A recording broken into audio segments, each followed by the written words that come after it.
네, 반갑습니다. 마르스 김동석의 리얼 주식입니다. 오늘 마르스 김동석의 리얼 주식은 대폭락 공포 위기에도 외국인이 바닥에서 매집한 세계 1위 주도 딱 세 종목 공개하니까요. 영상 처음부터 끝까지 꼭 시청하시길 바라겠습니다. 그래서 대폭락 공포가 조금씩 다가오고 있는 상황입니다. 그 안에서 우리가 어떤 종목을 사야 될지 하나하나 알려드리니까 영상 끝까지 보셔라 말씀을 드리고, 그 다음에 제가 만든 자료집이 있습니다. 로봇 자율주행 UAM, 저희 이 자료집을 무료로 나눠드리고 있는데, 이 자료집을 받고 싶다 하시면 영상 끝까지 꼭 시청하셔라 말씀을 드리겠습니다. 그래서 오늘의 주제 바로 시작하겠는데, 제일 중요한 게 최근 많은 분들이 느끼는 게 2022년에 급락한 만큼 우리가 2023년에도 급락하면 어떡하지? 라는 생각을 좀 하고 있다는 거예요. 그래서 이거에 대해서 한번 알아보고, 그렇다면은 지금처럼 증시가 하락할 때도 외국인이 열심히 주워 담고 있는, 외국인이 열심히 바닥에서 쓸어 담고 있는 종목을 확인해 보자는 거죠. 지금부터 하나하나 말씀드리겠습니다. 일단은 바닥모를 추락, 국내 증시 1년 약 560조 시가총액이 증발을 했습니다. 삼성전자에서 증발한 게 상당히 크죠. 쭉 보시면은 2022년 국내 증시는 글로벌 인플레이션과 경기 침체 우려로 4년 만에 하락장으로 끝이 났습니다. 그러니까 보통은 뭐 하락했다가도 한 6개월 만에 반등하고 이랬는데, 사실상 연초 대비 그냥 말도 안 되는 증시 하락이 1년 동안 이어졌다라고 볼 수가 있는 거죠. 코스피 지수는 2236.40포인트로 지난해 말보다 24%나 하락을 했습니다. 그러니까 내가 코스피 종목을 가지고 있어요 라고 한다면 평균 24%는 하락을 했을 것이다 라고 얘기를 하고 있는 거죠. 코스닥 지수도 34% 하락한 679.29로 장을 마쳤습니다. 코스닥도 마찬가지죠. 내가 코스닥 종목을 가지고 있다 한다면 평균 내 종목이 1년 동안 34%는 하락했다라고 얘기를 하는 겁니다. 그러니까 평균적으로 하락을 했어도 24%, 34%인데 마이너스 50%, 40% 되는 사람이 얼마나 많겠습니까? 그래서 한국거래소가 29일 장마감디 발표한 2022년 증권시장 결산에 따르면 코스피 지수는 9월 30일 연저점을 기록한 이후에 외국인 매수세 유입으로 11월 11일 2483.16까지 반등했다가 연말 증시 변동성이 확대되면서 다시 또 하락세가 나아졌습니다. 근데 중요한 게 뭐냐 한다면은 이 9월 30일 날 연저점 찍은 이유입니다. 그 이유는 양적 긴축이 두 배로 늘어나면서 이제 사실상 연저점이 찍혔다라고 볼 수 있는 부분이거든요. 원래 475억 달러씩 들어가던 게 이제 950억 달러씩 추가가 되면서 저점을 찍었는데, 그 이후에 이제 양적 긴축에 대한 기대감이, 이 리스크가 어느 정도 풀리면서 반등이 나왔다가 다시 좀 2차 전지 하락세로 하락하고 있는 모습이다 보시면 될 것 같습니다. 그래서 코스피 시가총액은 올해 말 기준 1767조 원으로 지난해 말보다 약 20%가량 시가총액이 감소를 했습니다. 당연히 뭐 경기 침체, 수요 둔화, 뭐 신규 상장 위축 등이 원인이라고 볼 수 있을 것 같고요. 서비스업이 지난해 말 259조에서 151조로 41%의 시가총액 감소를 만들었고요. 금융업, 전기전자 순으로 하락세 나왔습니다. 그래서 거래대금 같은 경우에도 41%, 그러니까 거의 절반 가까이 거래대금이 줄었다.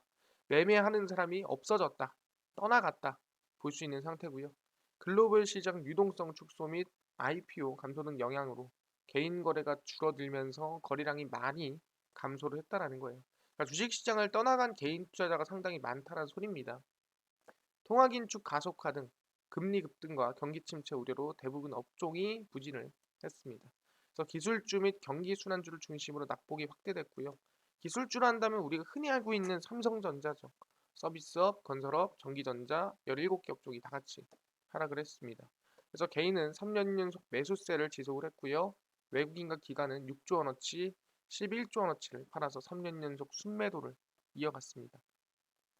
그래서 천스닥을 찍는 거는 신기루, 이게 진짜 쉽지 않구나, 끝났다 볼 수 있을 것 같고, 2019년 669.8포인트, 2020년 968.4포인트, 지난해 1033.9포인트, 올해는 700선으로 내려온 모습이었고요. 천을 그냥 쳐다만 보자마자 바로 내려왔다라고 볼 수 있을 것 같습니다. 그래서 지금 상황으로 보자면 상당히 좋지 않은 상황이다라고 볼 수 있을 것 같아요. 아까 얘기한 대로 정말 오랜만에 4년 만에 하락장 마감을 했고요. 그래서 지금 말씀드린 대로 마이너스 코스피가 대략 마이너스 한 30%, 코스닥이 마이너스 35% 정도 하락이 나와줬다라는 거예요. 그러니까 평균 종목이 그럼 대부분 마이너스 40%, 50%는 하락했다는 건데 그럼 여기서 중요한 건 뭐냐면은 그러면은 내년에도 이만큼 나온다면 난 정말 힘들 것 같아요. 이미 지금 투자자가 절반이나 떠나갔지만 내년 빠진다면은 그 절반의 절반도 또 떠나가지 않겠느냐라고 보고 있다라는 거죠. 그럼 한번 전망을 우리가 확인해 보자는 거예요. 그래서 쭉 보시면 비관론에 가득 찬 미국 증시입니다. 우리가 긍정적인 미래를 낙관이라고 한다면 비관은 나쁜 미래를 얘기하죠. 부정적인. 그래서 비관론이 가득 찬 미국 증시인데 안 좋다는 건가요? 근데 월가 하반기 반등 대비라고 하는데 이게 뭔 소리냐? 하나하나 보겠습니다.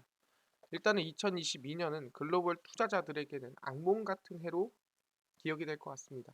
근데 이게 왜 악몽 같은 해냐? 글로벌 투자자들에겐 잘 모르시는 분들이 있는데 이거를 저희가 종목 하나로 말씀드릴 수 있을 것 같아요. 인텔이라는 기업이 있습니다.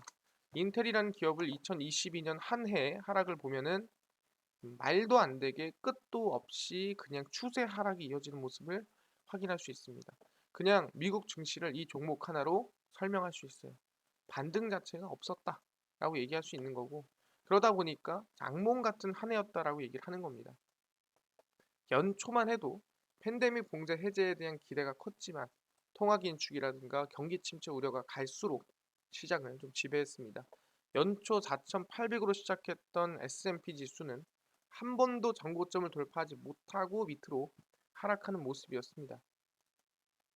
2023년 전망도 별로 안 밝다 이런 식으로 하는데 그 이유는 인플레이션이 떨어지고 있지만 여전히 금리 인상에 대한 기조가 이어진다라는 거죠. 그래서 아마 내년 하반기쯤 반등하지 않을까라는 얘기를 하고 있는 건데 지켜보겠습니다. 보시면 2022년에 마지막 FOMC에서 제롬 파월의 의장 태도는 강경했습니다.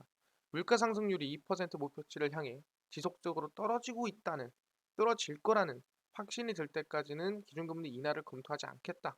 그래서 뭐 2024년에는 금리 인하가 있을 수 있지만 2023년에는 없을 것 같다라는 식으로 얘기를 했죠. 그래서 미국의 인플레이션이 2022년 6월 9.1%로 최고점을 찍은 뒤 11월 7.41%, 7.1%까지 둔화를 했지만 아직 이건 부족하다. 더 내려와야 된다라고 하는 거죠. 그래서 평균 2%로 내려오려면 한참 멀었죠. 그래서 조금 더 일단 내려와야 되고 그래야 우리가 금리 인하를 하지 않겠느냐라고 얘기를 하는 겁니다.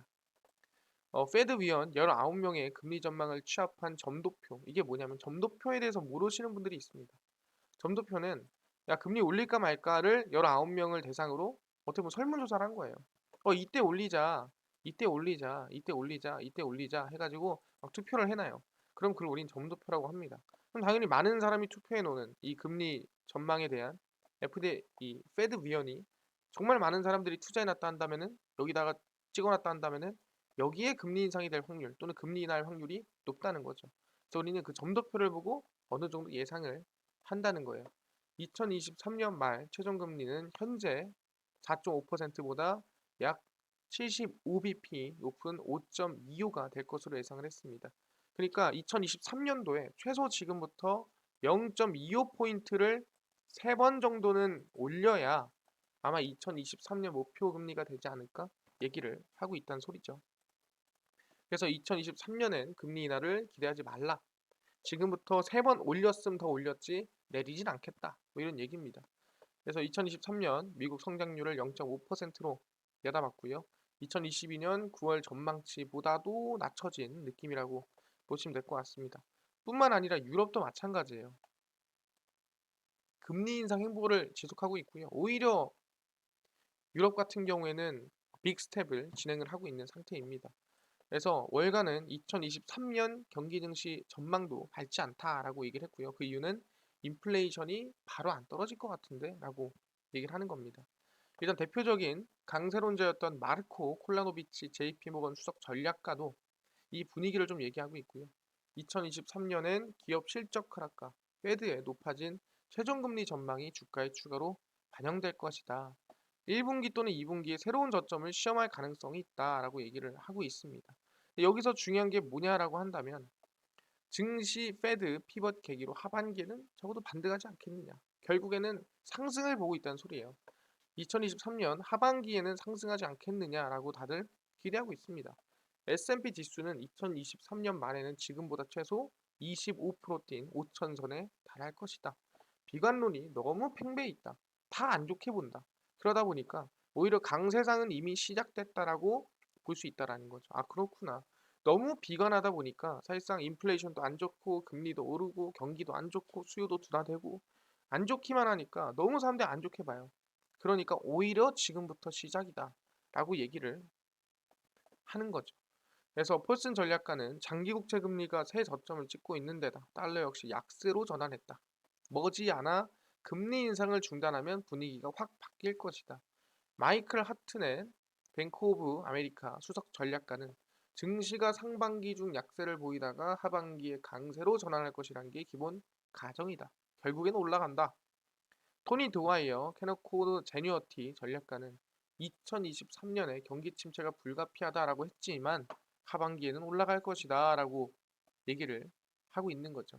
에드 클리솔드 레드 데이비스 리서치 수석 전략가는 경기 침체가 오든 그렇지 않든 증시는 반등할 가능성이 높다라고 하면서 결국 올라가지 않겠느냐.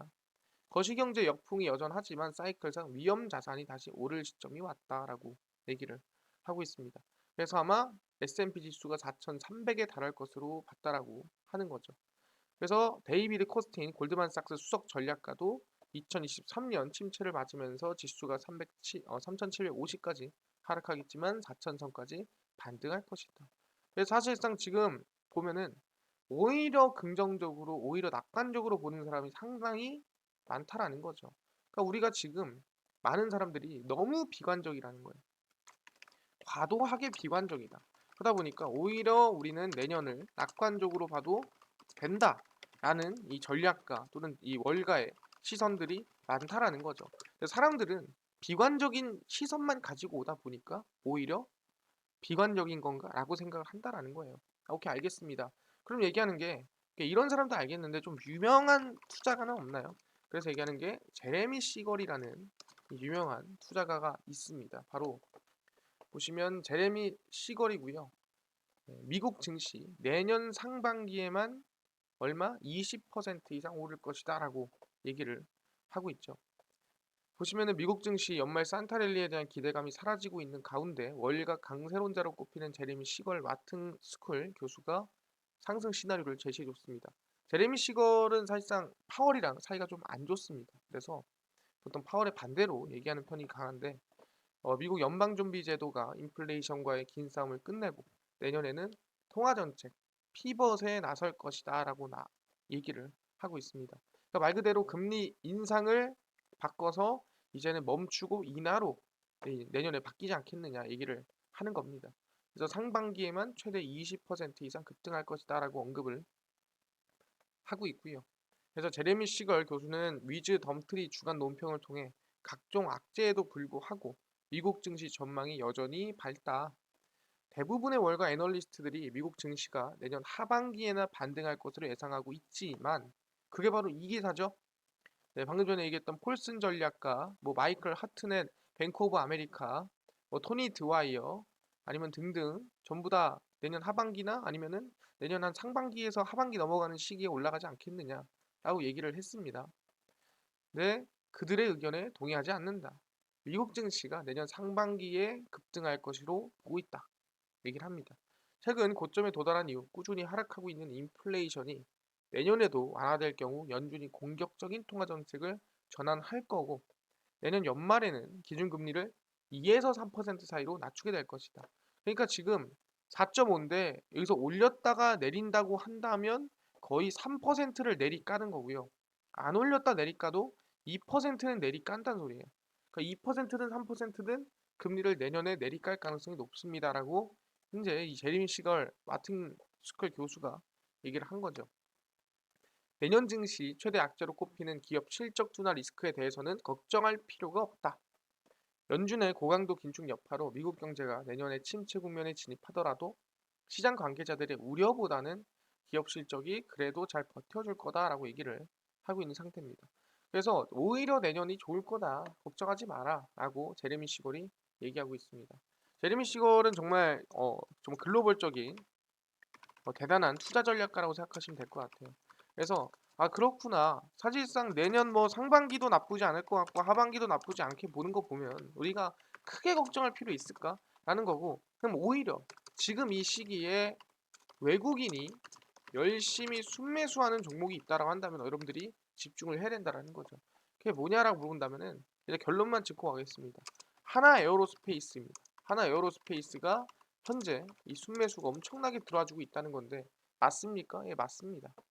보시면 종목별 투자자고요. 하나 에어로스페이스입니다. 보시면 외국인들이 계속 개인들은 팔고 남들 다 팔아도 외국인들은 계속 정말 말도 안 되게 모아가는 모습을 확인할 수가 있습니다. 증시가 빠질 때 오히려 사모으고 있는 상태라고 볼 수 있을 것 같고요. 그러다 보니까 아 하나 에어로스페이스는 열심히 모으는구나. 근데 중요한 게 뭡니까? 왜 모으나요? 이게 핵심이겠죠. 그럼 하나하나 보겠습니다. 경기 침체는 남의 일이다. K방산 실적 터지기 시작했다라는 건데 보시면은 글로벌 경기 침체에도 세계적인 방산 수요 증가에 힘입어 국내 방산 업체들이 실적 수확기에 접어들었습니다. 4대 방산 업체들이 4.4분기 일제히 전년 대비 수익성이 대폭 개선된 것으로 파악이 됐고요. 내년 폴란드 수출 계약건들의 본격적인 납품이 이뤄지면서 잔치가 기대가 됩니다. 보시면은 FN 가이드 증권사들의 실적 추정치를 집계한 결과에 따르면 하나 에어로스페이스가 연결 기준 매출은 지난해 같은 기간보다 2% 증가한 2조 2174억 원이고 2%가 뭐야 라고 하는데 영업이익이 다릅니다. 영업이익 추정치가 1570으로 얼마? 56% 급증을 할 전망입니다. 그래서 하나 에어로스페이스 실적 개선에는 폴란드 수출의 초도 물량이 반영된 덕분이고 그러다 보니까 영업이익이 56%나 성장했다 볼 수 있을 것 같고 현대로템도 매출이 약 13%가량 증가를 했고요. 영업이익이 얼마? 50% 이상 늘어날 것으로 전망이 되고 있습니다. 항공우주 같은 경우에도 폴란드로 FA50 수출 계약이 아직 반영되지 않았음에도 호실적이 이어지고 있는 모습입니다. 그래서 내년에도 오히려 실적 기대감이 더 커지는 기대감이고요. 올해 폴란드와만 약 15조에 달하는 초대형 무기 수출 계약을 성사를 시켰는데 특히 하나 에어로스페이스의 천무, 다연장 로켓 그리고 한국항공우주의 FA50 경곡 경기 경공격기 등 본격 납품이 시작된 내년에는 더 좋은 실적이 예상이 됩니다. 그래서 우크라이나 러시아 전쟁이 좀 사실상 좀 장기화되고 있는 상태라고 볼 수 있는 상태고 특히 하나 에어로스페이스 보병 전투 장갑차 레드백은 호주, K2 전차는 노르웨이, K9 자주포는 핀란드, 루마니아 등의 수출이 기대가 되고 있는 상태입니다. 노르웨이는 K2 전차 도입 여부 결정을 내년 2월에서 3월까지 미룬 것으로 알려졌으나 아직 기대감이 더 크다라고 볼 수 있겠죠. 아 그렇네요. 사실상 경기 침체로 실적이 떨어지고 안 좋고 영업이익이 떨어지고 한다지만 방산만큼은 영업이익이 방금 얘기한 대로 50% 이상 증가하는 모습이다라고 볼 수가 있다라는 거죠. 아 그렇네요. 근데 이게 앞으로도 기대감이 있나요? 라고 물어볼 수도 있습니다. 확인해 보면은 방산, 폴란드 이어 루마니아 수출 청신호 K9, K2 관심이 많다라는 거죠. 그래서 보시면은 폴란드 수출 대박을 일궈낸 K방산이 루마니아 수출에도 청신호가 켜질 전망입니다. 그래서 루마니아 총리와 국방부 장관 등이 이번 주 방한하는 것을 계기로 루마니아 수출의 속도가 붙을 것이다라고 보고 있고요. K9 자주포와 K2 전차 등의 관심이 높은 것으로 파악이 됐습니다. 그래서 지금 보면은 이 전차들이 방금 얘기한 것들이라고 보시면 될 것 같고요. 상당히 위풍당당하죠.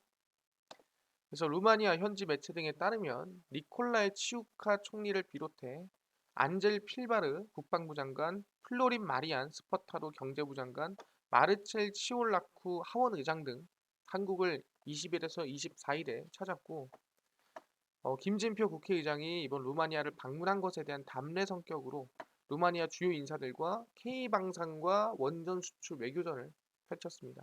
한국은 이미 폴란드의 K2 전차, K9 자주포, FA50 경공격기, 아까 한국 항공우주 15조 가까이 총괄 계획을 체결을 했고, 호주, 아랍에미리트 방산 협력이 활발하다.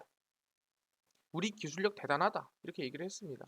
그래서 이 루마니아 국방부 장관이 이번 대한민국 방위산업전 참석을 해서 K방산 무기들을 살펴보기로 했고, 그래서 한국 루마니아 국방 협력 증진 의향서에 서명을 하고 국방 방산 분야 협력을 확대하기로 했습니다. 왜 그러냐라고 물어보니까 루마니아는 러시아의 우크라이나 침공 등으로 군장비 현대화를 위해 무기 구입 예산을 매년 큰 폭으로 늘려갈 계획이고, 그러니까 앞으로 늘어난다는 거죠. 그러다 보니까 앞으로 기대감이 크겠네. 그러면 이거를 대한민국 걸 써라. 뭐 이렇게 지금 어필을 하고 있는 거죠. 그래서 루마니아는 폴란드 K방산 무기를 대거 도입한 점을 예의주시한 것으로 알려졌고요. 그래서 K방산 무기들이 독일제 무기와는 성능이 비슷하나 가격이 조금 더 싸고 조금 더 빨리 나온다. 보는 거죠. 어떻게 보면 거의 바이오 시밀러라고 보시면 될 것 같아요. 성능은 비슷한데 좀 싸고 좋다. 이렇게 얘기하는 거고. 그래서 하나 에어로스페이스의 K9 자주포, 탕약 등에 관심이 있다라고 보시면 될 것 같습니다. 그래서 루마니아는 퍼거라슈에 나토 호환용 탄약 생산 시설을 건설하는 방안을 또 추진하고 있고요.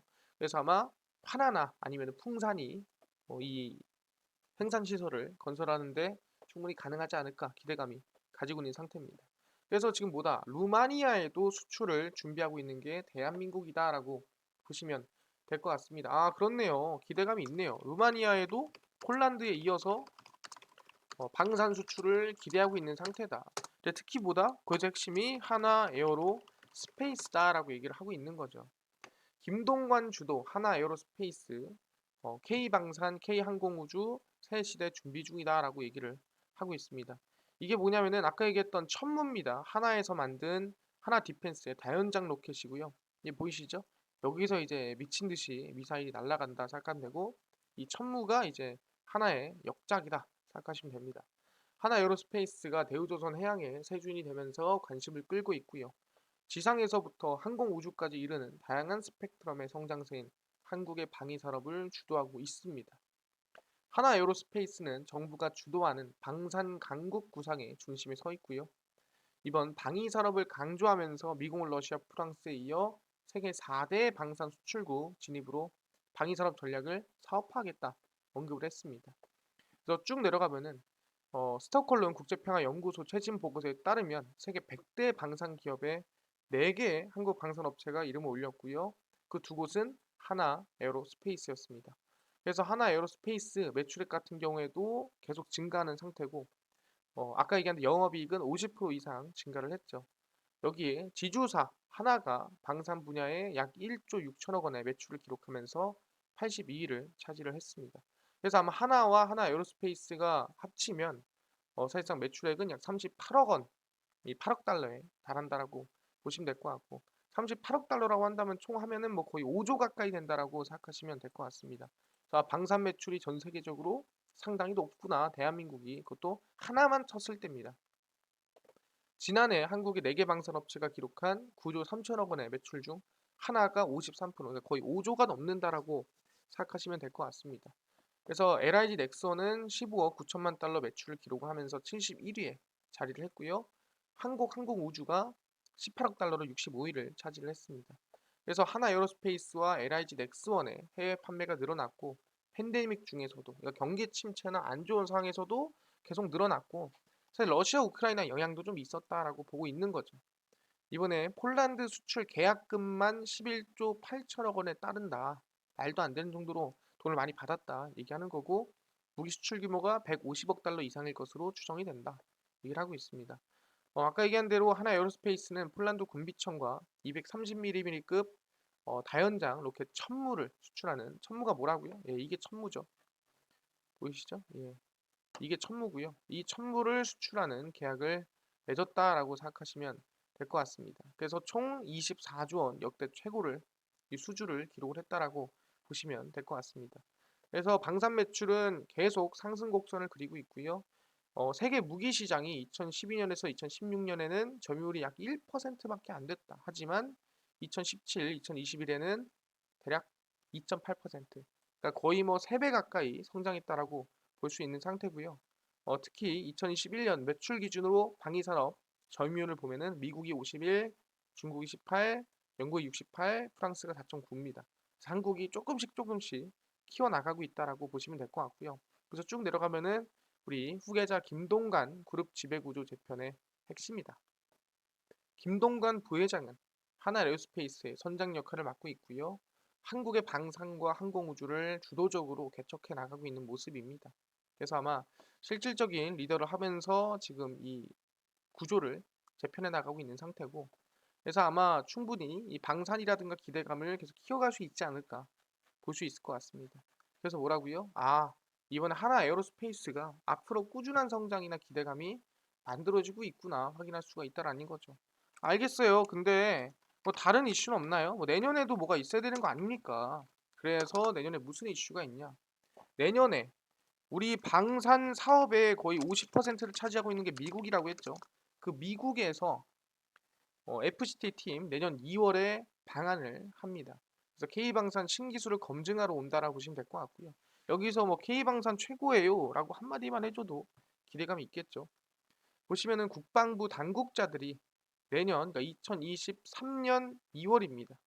우리나라를 찾아 AI, 신재생 에너지 등 신기술이 접목된 장비부터 차세대 전투 차량, 대공 미사일 방어 체계까지 K방산 수입을 위한 사전 검증을 진행을 합니다. 올해 사상 최대 규모 방산 수출 수주액 16조 원을 기록한 우리나라가 이를 계기로 세계 최대 국방비 지출국인 미국으로부터도 우수한 기술력을 인정받고 과연 미국에도 팔 수 있을까 기대감이 크다라는 거죠. 그래서 미국 국방부 해외 비교 시험 FCT 팀이 내년 2월 중순 방한해 국산 무기체계 시연에 수출 상담회 등을 진행을 합니다. 그래서 방위사업청 지휘 아래 코트라와 국방기술진흥연구소가 이를 지원을 하고요. FCT는 미국 내에서 생산하지 않는 동맹국의 우수 장비 기술을 시험 평가해서 이를 빠르고 경제적으로 조달하기 위해 운영하는 외국 제품 사전 검증 프로그램이에요. 그러니까 우리 거보다 뭐가 낫지? 우리 거보다 뭐가 괜찮지? 이거를 검증해서 괜찮으면 사오고 아니면 안 사오는 프로그램이라고 생각하시면 될 것 같습니다. 미 국방부는 이번 FCT를 통해 AI, 양자과학, 생명과학, 네트워크 센서 통합, HMI, 5G 넥스트 등등등등을 살펴볼 예정이다라고 보고 있고요. 특히 장거리 정밀 화력 투사 장비, 차세대 전투 차량, 대공 미사일 방어 체계, 드론 이번에 사실상 좀 많이 관심을 가지고 있는 거죠. 팔레타 찬약, 그다음에 차세대 수송 체계 등등을 진행한다라고 보시면 될 것 같습니다. 그래서 FCT 프로그램이라는 게 갑자기 만들어진 게 아니라 약 40년이 넘게 이어온 프로그램이다라고 보시면 될 것 같습니다. 그래서 2020년 7월에 LIG 넥스원이 만든 2.75인치 유도 로켓 비공이 국내 개발 유도 무기 중 처음으로 FCT 프로그램 통과를 했고요. 그럼 당연히 미국에서 관심을 가지고 있는 거라 보시면 될 것 같습니다. 그래서 내년 2월에 또 오구나. 그럼 방산에 대한 기술력 인증 또는 기대감이 더 커질 것이라고 볼 수가 있는 겁니다. 알겠어요. 보니까 내년 2월에 아까 얘기했죠. 뭐다? 미국이 여기 방산 기술 좋은데 비교 좀 해볼까 하면서 오는 겁니다. 그래서 기대감이 크다. 그래서 우리는 방산 관련주에 대해서 관심을 가지고 있어야 된다. 특히 외국인 순매수가 엄청나다라고 말씀을 드렸습니다. 알겠습니다. 그럼 뭐 찍어야 되나요? 첫 번째가 당연히 하나 에어로 스페이스에 대해서 관심을 가지고 있어야 되고요. 두 번째가 현대 로템이겠죠, 당연히. 그 다음에 LIG 넥스원까지 일단 보면서 가는 걸로 하고요. 한국 항공우주까지 있긴 한데 세 종목이라고 했으니까 이렇게 세 종목 일단 설명을 드리겠습니다. 차트 보시면은 일단은 하나 에어로스페이스고요.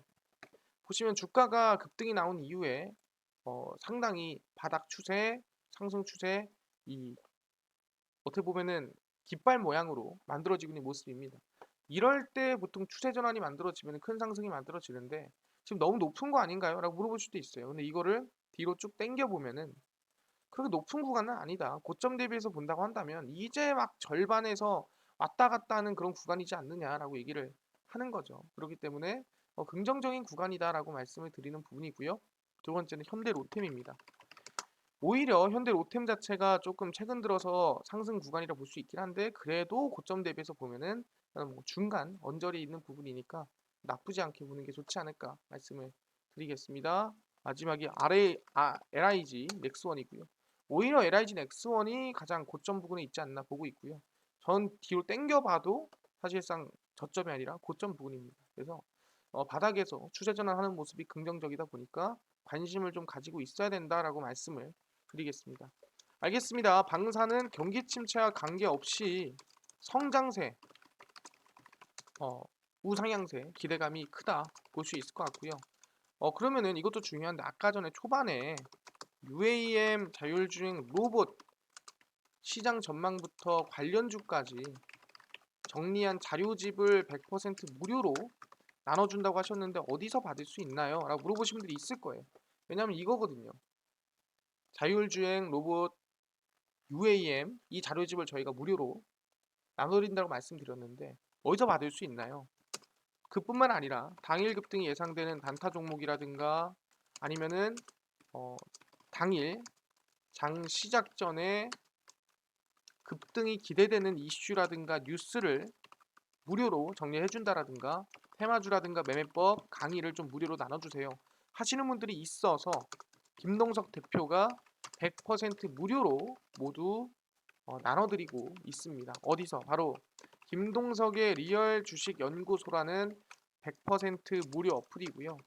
이 어플은 각 스마트폰 안에 내가 아이폰을 씁니다. 그러면은 앱스토어에서 무료로 설치 가능하고요.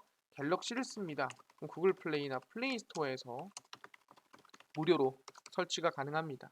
여기 들어가면은 전화번호나 개인정보 입력해야 되는 거 아닌가요? 아무것도 입력 안 하셔도 된다 말씀을 드리고요. 그래서 앱스토어, 구글 플레이, 플레이 스토어에 접속을 하시고 뭐라 검색하냐? 아시겠지만 이 김동석의 리얼 주식 연구소라고 검색을 하시고요. 그럼 이렇게 김동석의 리얼 주식 연구소 어플이 뜨게 됩니다. 누르시면은 100% 무료입니다. 100% 무료로 어플 설치 가능하니까 꼭꼭꼭꼭꼭 설치를 하셔라 말씀을 드리고요. 뭐 들어가면은 뭐 전화번호 같은 거 입력해야 되나요? 아무것도 입력할 필요가 없다. 그러니까 100% 무료로 설치 꼭 하셔라 말씀을 드립니다. 그래서 무료로 설치를 하시고 나면은 이렇게 김동석의 리얼 주식 연구소 어플이 화면에 뜨게 됩니다. 당일 리얼 추천주가 당일 급등 예상 종목을 무료로 알려드리고요. 급비 분석이 장 시작 전 시황입니다. 급비 자료가 테마주라든가 매매법에 대해서 무료로 나눠드리고요. 아까 전에 얘기했던 로봇 UAM 자료집 무료로 어디서 받을 수 있나요? 리얼 추천주 누르시고요. 들어가시면은 6만 명 달성자를 공개에 올려놨습니다. 이거 누르시면은 저희가 이제 100% 무료로 실전 매매 기법이랑 자율주행 로봇 UAM 자료집 무료로 올려놨으니까 꼭꼭꼭 받아가셔라 말씀드리고요. 이뿐만 아니라 보시면은 당일 12월 29일, 28일, 27일, 26일, 23일 추천주도 무료로 올려드리니까 꼭 알아가시면 좋겠다 말씀드립니다. 급비 자료는 급비 분석은 장 시작 전 시황입니다. 해외 증시부터 국내 이슈까지 무료로 장 시작 전에 모두 정리해드리니까 다른 이슈 볼 필요가 없고요. 급비 자료는 당일에 있었던 이슈 관련주들 정리해드립니다. 게임 관련 이슈가 있었다. 왜 움직였으며 어떤 관련주가 있었는지 정리를 다 해드리죠. 다 100% 무료입니다. 무료로 다 정리를 해드리고 있으니까요. 우리 김동석의 리얼 주식 연구소 평생 100% 무료 어플입니다. 종목, 시황, 테마주 강의 다 무료로 꼭 알아가시고요. 이뿐만 아니라 저희 마르스 김동석의 리얼 주식 유튜브 여러분들의 사랑으로 커갑니다. 구독자 7만 명을 향해 달려가고 있으니까요. 유튜브 구독, 영상 좋아요, 그다음에 댓글까지 남겨주시면 너무나도 감사하겠다 말씀드리면서 오늘 영상 여기서 마치고 다음번에 더 좋은 영상으로 찾아뵙도록 하겠습니다. 감사합니다.